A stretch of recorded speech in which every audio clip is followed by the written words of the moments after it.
As the war raged on, the world watched in horror as cities were destroyed and countless lives were lost. It was a stark reminder of the dangers of political posturing and the catastrophic consequences that could arise from failed diplomacy. In the end, it would take a concerted effort from all nations involved to find a path towards peace.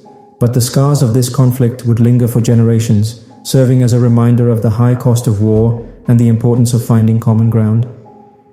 As the tensions between the United States and its allies on one side and Germany and its allies on the other side continued to escalate, the American community in Kaskazini found themselves in a difficult position.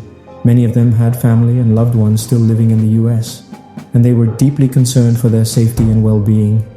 They knew that the situation was rapidly deteriorating, and they felt powerless to do anything to help.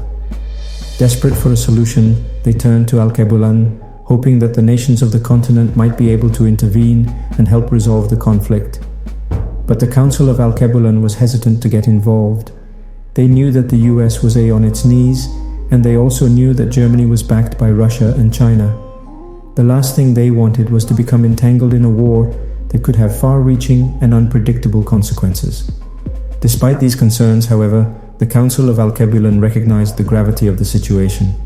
They knew that if the conflict continued to escalate, it could have disastrous consequences for people all around the world, and so they decided to take action. Rather than joining the fight, the Council of Presidents opened a dialogue between the countries involved. They recognized that communication was key to resolving the conflict peacefully, and they believed that by working together, the nations of the world could find a way to de-escalate the situation instead of being in a full-scale war. Of course, this was easier said than done.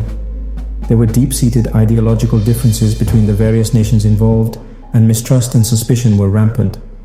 But the Council of Alkebulan was determined to see the process through, and they worked tirelessly to bring the parties to the negotiating table.